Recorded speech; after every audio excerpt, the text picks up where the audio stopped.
Hello and welcome back to Searching for Service, brought to you by Rotary District 5950 and the Russell Hampton Company. We want to thank them for sending us some of the things they print. They're the number one printer for Rotary in the country. You can see if you're watching on the video, some of the tumblers, the cutting board, the hat. But pretty much anything you can throw your name on, they do. Yep, and anything you want Rotary, they have a whole section on their website for it. So, and we're always looking for additional sponsors for the show. So if you are interested in sponsoring the show or learning more about it, you can email us at searchingforserviceshow.com. Thanks, guys. searchingforserviceshow@gmail.com. Oh, yeah, there we go.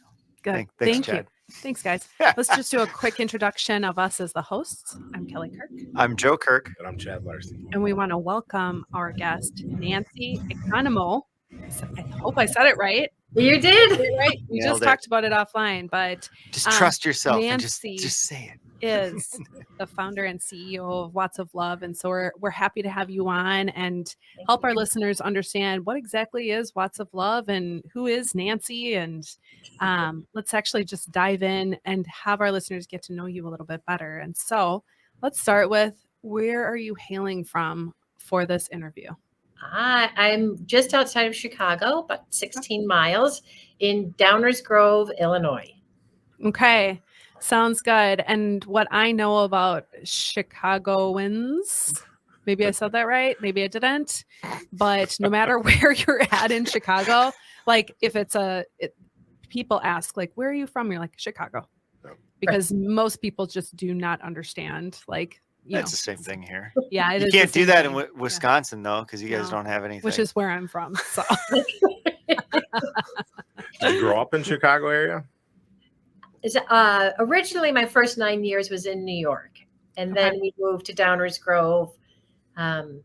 Lived in the city for 8 years, and then started having children, and moved back to Downers Grove, and raised my 5 sons here.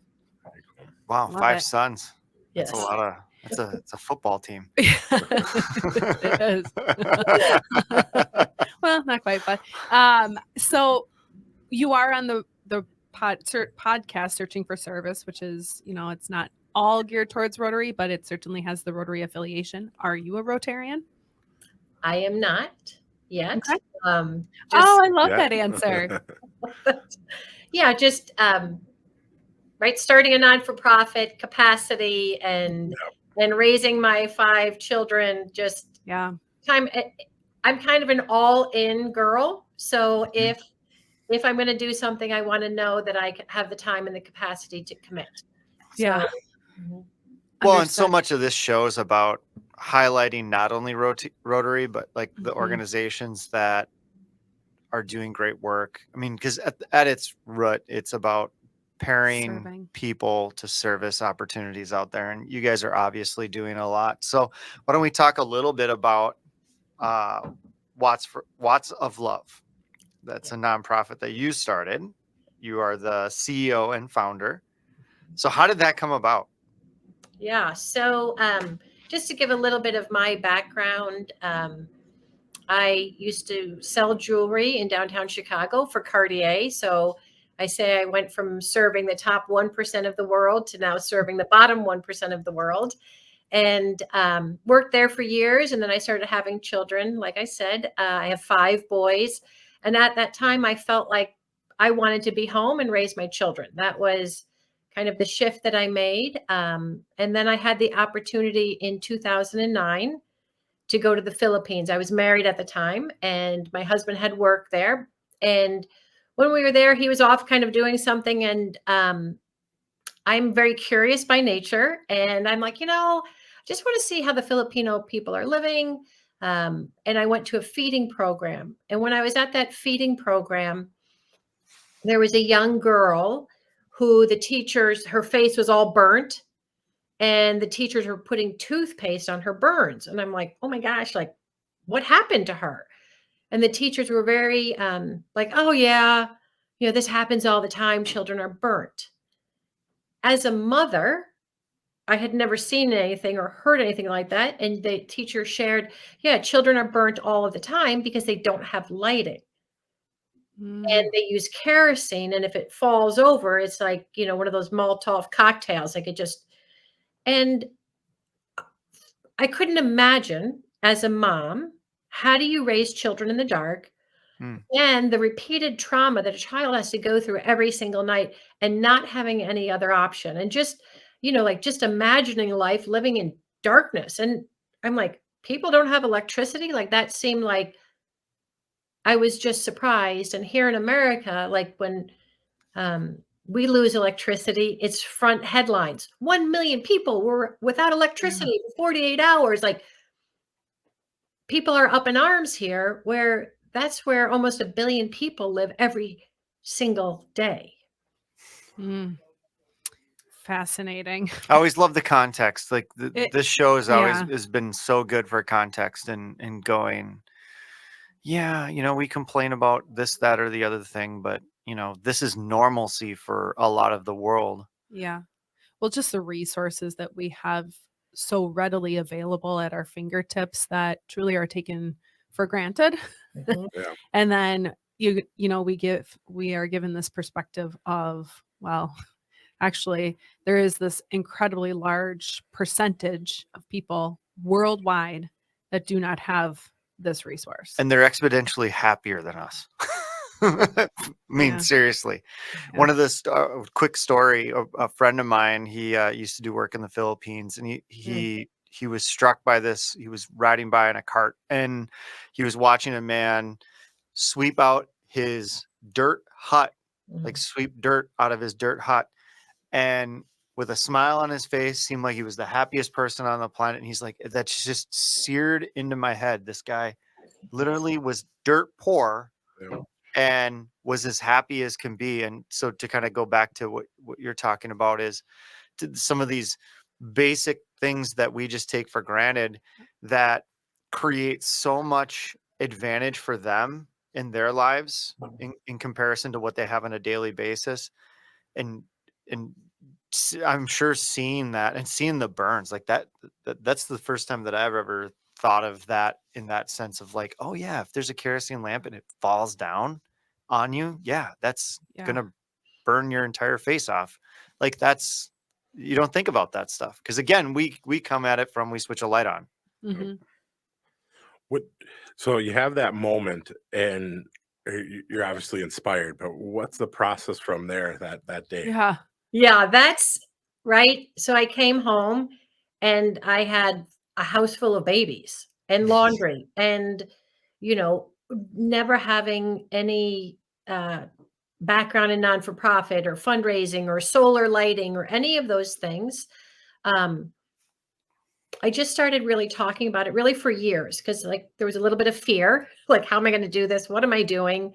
But start talking about it. Like, I feel like and what I can tell you is more of a sense and a feeling that I felt like I was supposed to do something. Mm. So I would share with friends and family, like, yeah, I think I'm supposed to, bring solar lights to people. And, um, I had the name called Watts of Love. And people would just look at me like, what? Like, what are you doing? And finally I decided to step out and I called somebody in the Philippines. It was actually a pastor who I had met years earlier. And I called him. I said, listen, I feel like I'm supposed to do this. And he said, Nancy, I am on I just went to, relocated to an island that has 20,000 people. It's like living 300 years ago. They are so poor. There is no electricity. There's no cars. There's not a bicycle. Like there's nothing. And he said, this would be so incredible. So I'm like, oh my gosh. Like, so now it was easier for me to take the next step. Mm-hmm. Wow. Now, what happened was I started sharing with, when you start something like this, you start with your friends and your family, your circle, and started sharing, like, I'm going to go to the Philippines. I'm going to this remote island. And I'm kind of a big dreamer. So I thought I'm going to go and 1,000 homes are going to be lit. Right? Like you can't go there with 100 when there's 20,000 homes, right? So I thought, okay. So ordered 1,000 solar lights, had them shipped to the Philippines, started raising funds. went to the Philippines, to this remote island in February of 2013. And I get there and all 1,000 lights are stuck in customs, right? I didn't think, oh, international shipping and like logistics, and all of these things that we don't think about.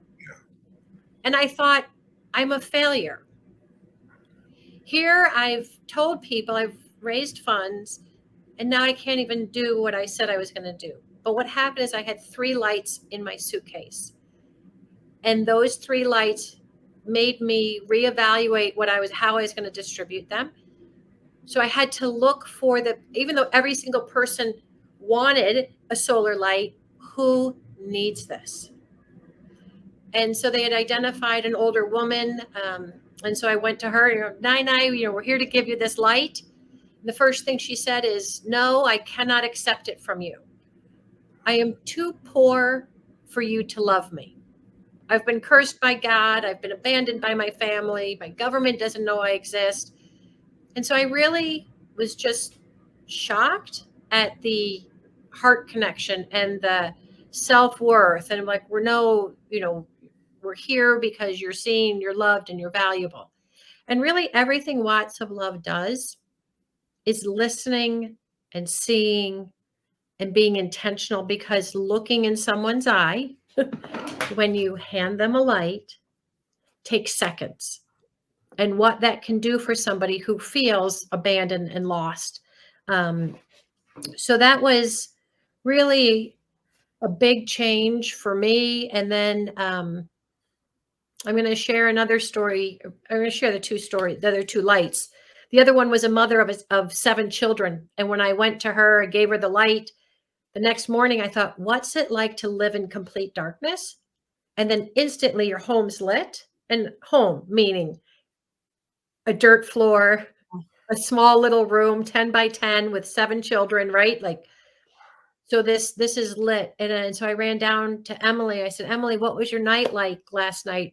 She said, well, it was amazing. After I got my children in bed and they went to sleep, she said, I stayed up and I made 1,000 bamboo barbecue sticks. And I was like, wow, like you took advantage of the gift of time. Yeah. And instinctively became an entrepreneur. And then you didn't spend money on kerosene. So Watts of Love, everything that we do and have learned was because we listened, we observed, and brought it back and implemented that or what we were hearing into the process. And the most impactful was the 3rd light that I gave out. And it was a family of 4 children, a husband and a wife. And when I arrived there, the husband said to me, do not speak to my wife. She has no education and she won't understand how to operate the light. So as I was asking him, like, what's it like here? What are you guys eating for dinner? What kind of food do you eat? And he had shared that night for dinner, they licked their tongue, dipped their fingers in salt, and rubbed salt on their tongue to trick their body into the fact that they had no food. So it was a level of poverty that I had never really witnessed. And so obviously I left there very heavy-hearted, but came back to Chicago after that trip. 30 days later, my lights were released from customs. My partner called me and said, hey, what do you want us to do with these lights? And I went back, and that uneducated woman from the top of the mountain heard that I was back on the island, came down from the mountaintop, and she said, Nancy, I want you to know that we've never gone hungry one day. And I thought, how did this light feed your family? I don't understand. And she said, every day I hide a little bit of kerosene money from my husband. And I'm like, oh my gosh. Like, even though our worlds are so different, we're so similar, right? Like, women always want to like squirrel away a little money. So hold on a second here. Kelly, do you have anything to share? Lady secrets, okay? Yeah. But for me, like, and no pun intended, it was the light bulb moment. Mm-hmm. How do we teach the poorest, most uneducated, and disqualified people in the world women financial literacy when they can't count, can't read. And so I came back, and that was my goal. How do I do that? And behind me, you can see our financial literacy training. It's pictures, and through the pictures, you can see like there's a fire and a light bulb is the first, like, okay, you no longer are burning kerosene. And they can understand that concept. And all of our teaching is step by step. You no longer have kerosene, you have a new light, which means you are now responsible for saving your money. All responsibility has to be on the end user. And so we walk them through this financial literacy training where now you have a bright light, your children can study. Like, think about that. It's dark inside of those huts at some 5 p.m. So now the children can study. Then we talk about safety and security. You're not going to be burnt. Bad things happen in the dark, right? If you have a light, I can now see who you are. I can ward off predators. And then just like Emily, we talk about, what can you do to be an entrepreneur? So it's recapturing the old money that went towards batteries and kerosene and reinvesting into something sustainable like a chicken, a goat, a pig. So it's this whole process that we go through with the entire community. And, the results that we're seeing is really ending generational poverty at its root. So, speaking of results, I'm sure there's a measurement there. What does that look like for you, for Watts of Love, in terms of like measuring that growth and impact? Well, so growth, I have a strategy for growth, which I'll talk about, which is the scaling initiative, which is called the Watts of Love Lighthouse. Because when I first started distributing, I had to come up, you have a limited amount. You cause problems if you don't have a process, right? So my first process was, single mothers, elderly, handicap, there was things that we would distribute. But I started to realize the best thing is to light an entire community. So everyone is being raised at the same time. And you can see there's a little friendly competition. So I created something called the Watts of Love Lighthouse Strategy, which is like a franchise. It's locally led. So we have local leadership. This is where partnerships with Rotarians throughout the world, which I can talk about a little bit, locally led programs. And we started scaling, and that's how we were going to scale. Little did I know there was going to be a global pandemic.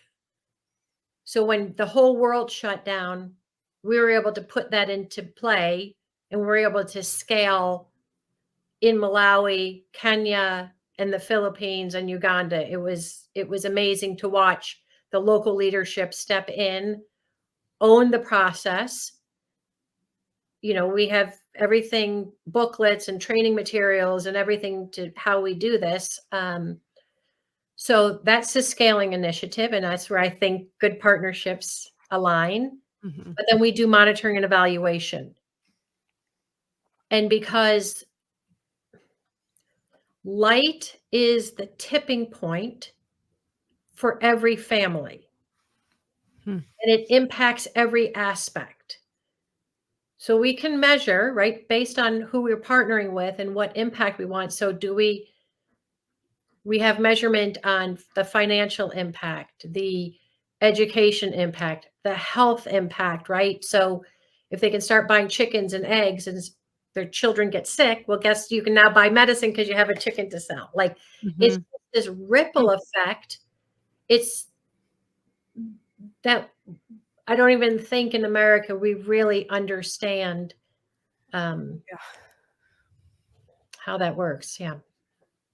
Yeah, there's no context that we're going to have in a situation like that unless we hear about it from the perspective of somebody like yourself, who's kind of like boots to the ground. Or I guess when all of this started, you were boots to the ground. Yeah. So do you feel like that because it all started with that island and that connection, would you have had the same success if if maybe it was a more overwhelming number.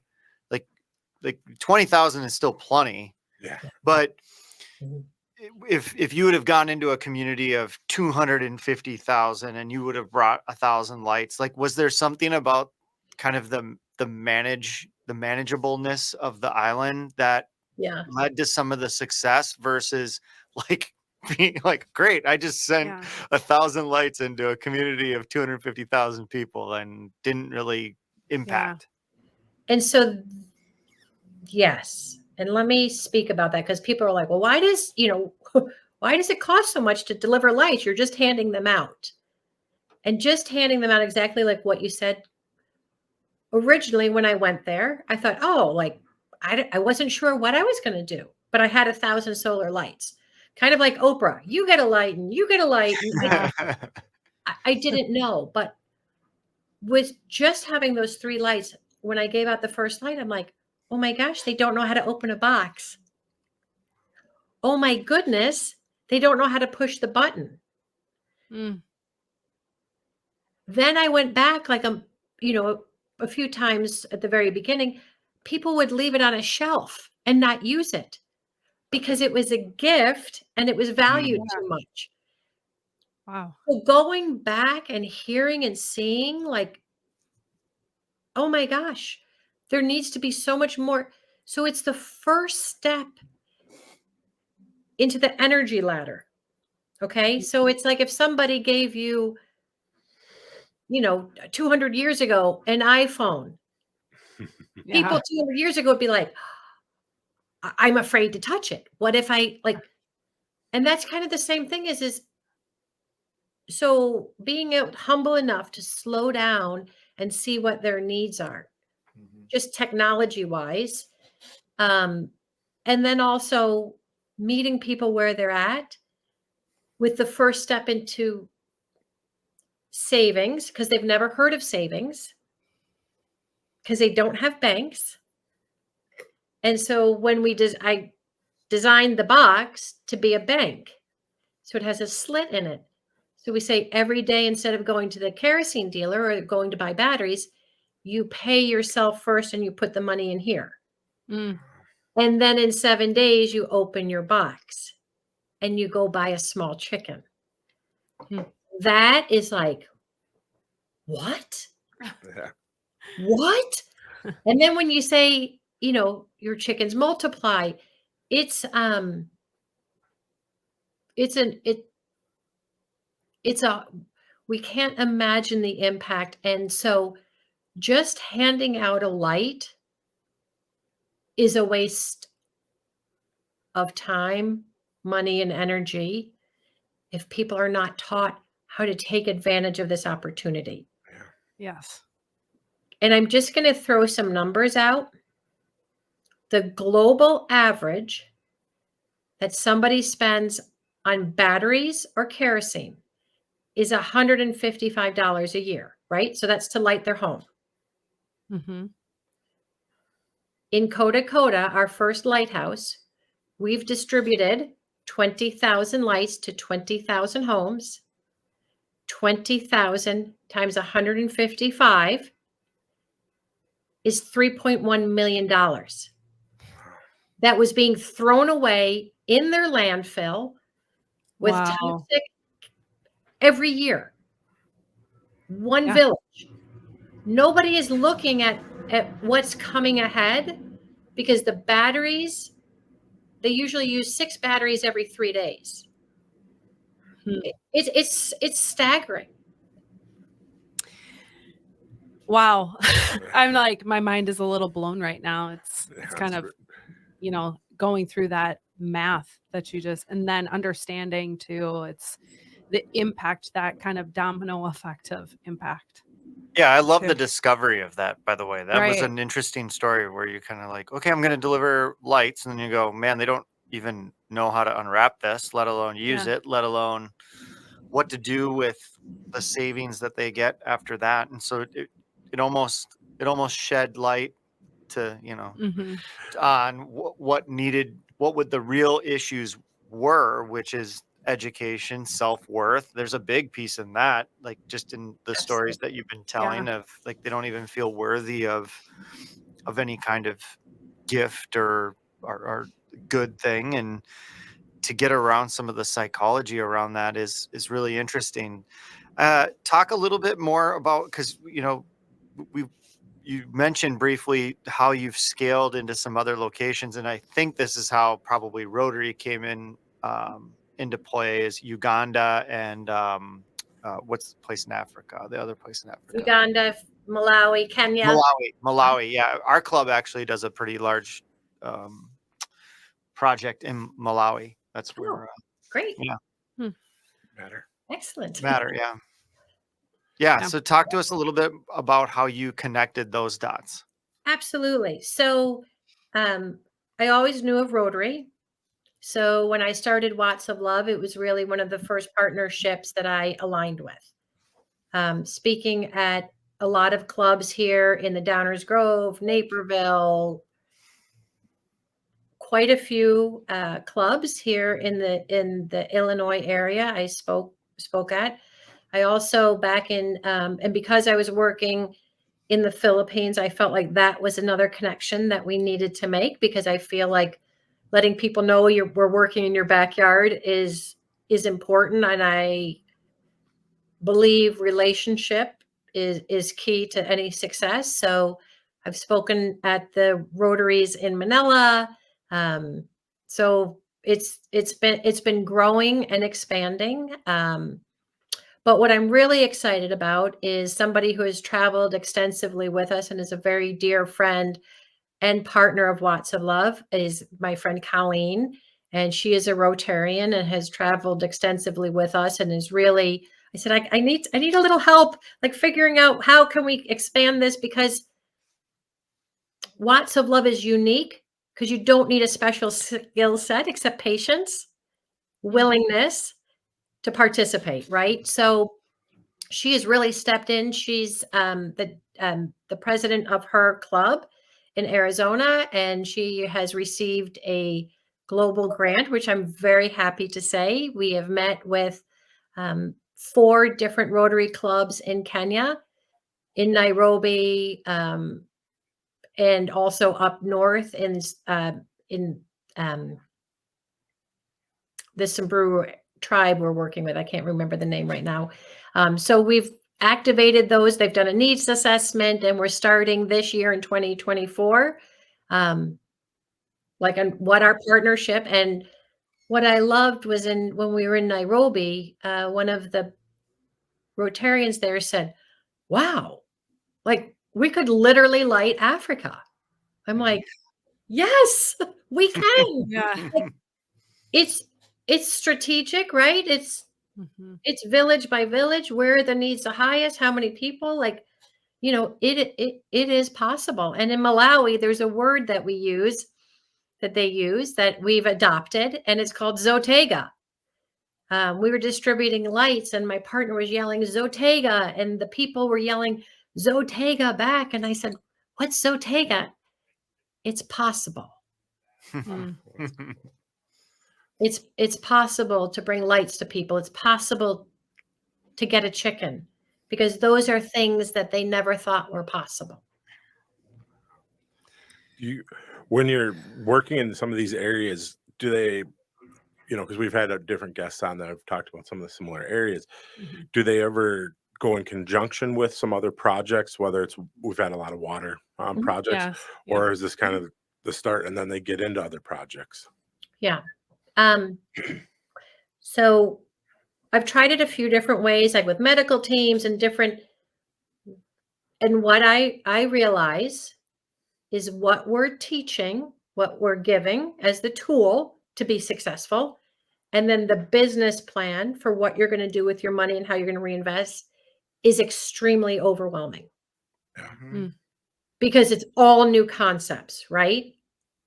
And when you're trying to teach something that can change the home and the education of the people inside of that, they get very nervous, like, oh, is a doctor going to leave? And all of a sudden people are nervous, like I have a bad rep. it was hard to have that many things happening. So in Malawi, what we did with our very first lighthouse, he said, Nancy, what I want to do is bring lights. So you release the finances in the home. The home buys a chicken in the first 7 days. Then they buy another chicken. Things start to multiply. They take 10 chickens and buy a goat. And this is part of the teaching. So now you've stabilized the home. And now the home can look outside of their home and say, what does my community need? And they can participate in a well, meaning when the pump breaks, they have money to participate. So it releases the finances. And it's really like, I guess if we look at creation, right? Like what's the first thing is light, because oh, I love it. It changes everything financially, like education, safety, security. And when, looking at, and there's so many ways to help, right? But if we're the last mile, the hidden poor, if you can't eat, you won't send your children to school, no matter how nice it is. So I think I, as a mom, if I'm struggling, if I can't take care of my daily needs, it doesn't matter what's coming to my community because I need help. Well, I think you trickled onto something that's a common thread of our culture. Every culture is strong home life breeds everything else. So like you said, stabilizing the homes and creating a lot of confidence in that arena allows people to take that outside of that. I mean, we can identify with that. I mean, a lot of the issues that the US deals with, it's home life, it's stabilizing the home. So it's interesting to see that there's that parallel there, even when all of the environmentals are against you too. Like it's still the same concept of having that stable home life that seems to be the core of allowing people to get out of that, just that cycle of poverty. That's a really interesting takeaway. I mean, I would say that's one of the more interesting takeaways I've had on this show, and parallels that actually does directly, translate to the way that we live, right? Like we can see that. And so when you say that in a different way through a different lens, it strikes home. You go, yeah, people do need to have stability at home. And for some, I mean, it's as simple as turning a light on so that you can make something, so that you can trade it for a chicken or save your money. Like it's so, like those concepts are the same. Like I think of the things that I'm sure that every one of us are like, how am I living inefficiently, like in that way, right? Like in going, yeah, it's more drastic in this situation, but it's really cool when you can draw the parallel and fully understand then what they're really experiencing and why it's important for them to stabilize that. Yeah, absolutely. As you're going forward, you mentioned, that it doesn't take much to help, or people can, just distribute. Where are your needs, and where could listeners get involved? Is it financial? Is it volunteering? Is it where? Yes to everything, right? So I think the easiest is I'm happy to come and share how Watts of Love and create a project together and talk and share. Now that we have Zoom, right? We can talk about this throughout the entire world and give people the opportunity to know there's a solution. So I think that's probably very easy to do. Obviously financial, right? That's something that every non-for-profit lives on. But also just travel with us. Let's start to dream together. Reach out to Watts of Love and say, hey, right? Can we have you come and speak? Can we talk about a project?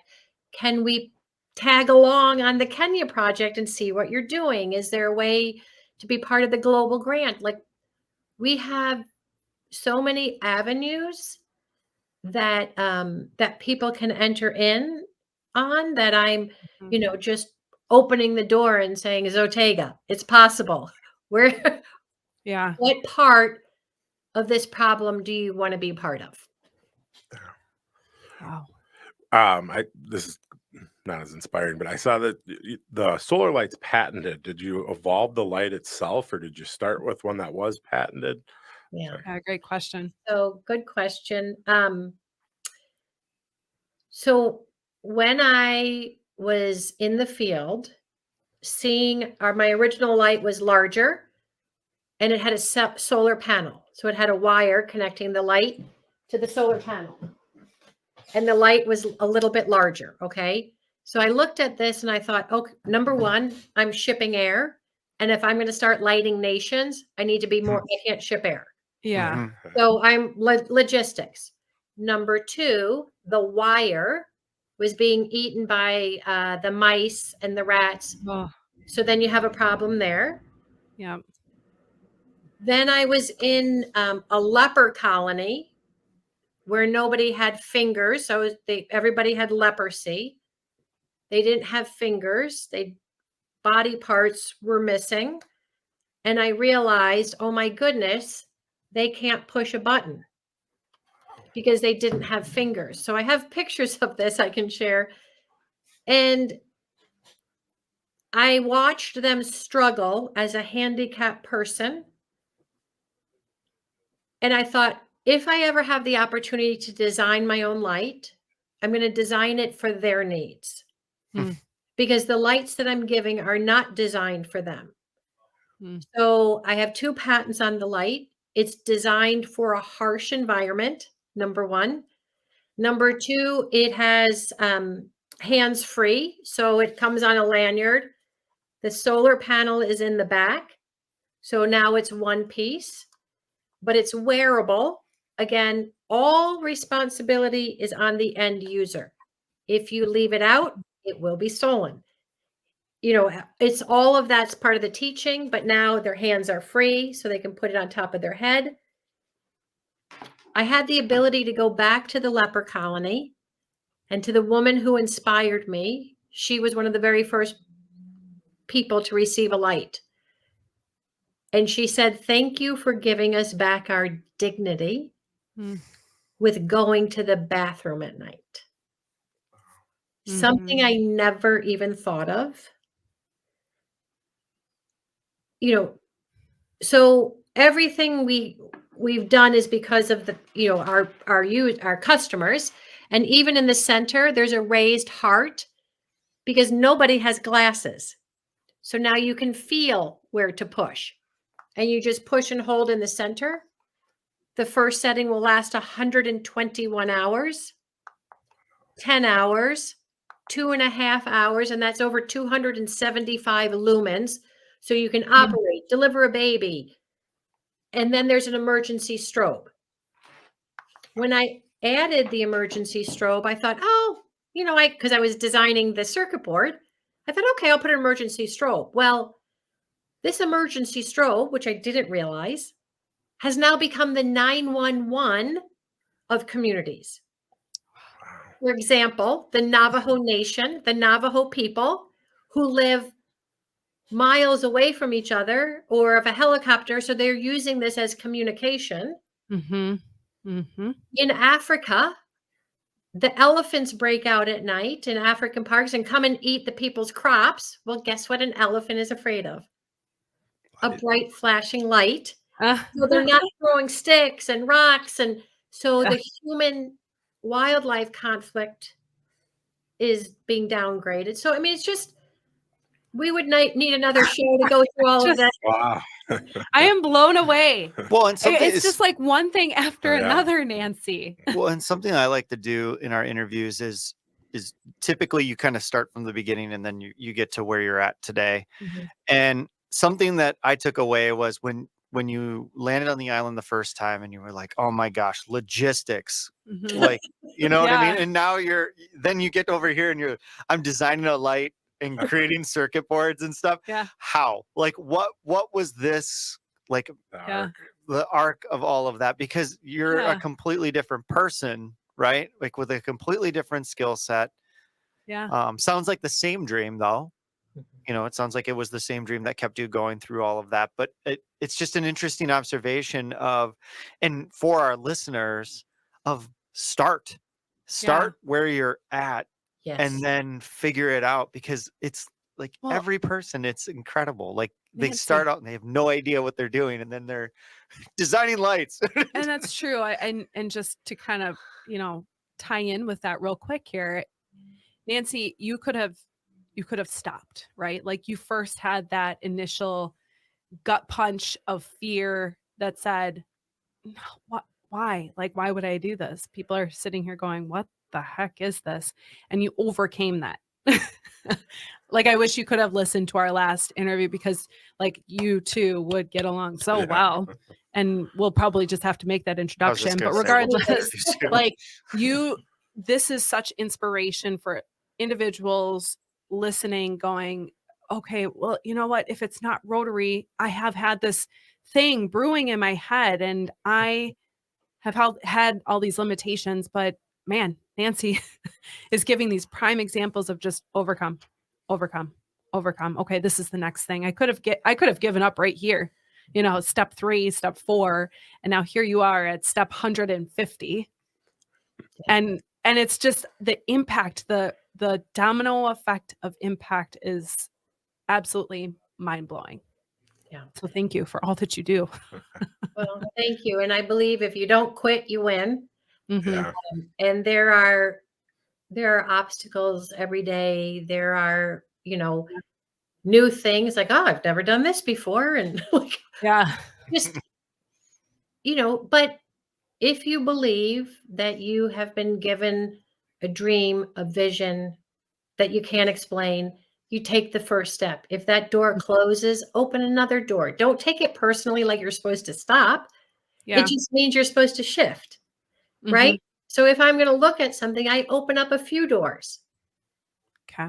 Okay, there's flow here, right? So you follow the flow instead of trying to force something. And sometimes I'm like, well, it's not a no, it's just maybe not a right now. Yeah. Sure. And those answers are okay because you'll reshift. And if you have an idea or you don't have an idea, come on a Watts of Love trip. See what we're doing. Not that you have to do Watts of Love, but sometimes you transform your thinking and you see what's possible to go home and do your impossible, right? Sure. Yeah. Well, Nancy, just want to take a moment and say thank you so much for coming on. You are truly an inspiration, and your story has left a lasting impact on me personally. So Yeah, absolutely. Well, So, thank you. Yep. Thank you. Thank you very much. And thank you to all of our listeners for tuning in to Searching for Service. I'm Kelly Kirk. I'm Joe Kirk. I'm Chad Larson, and we'll be back.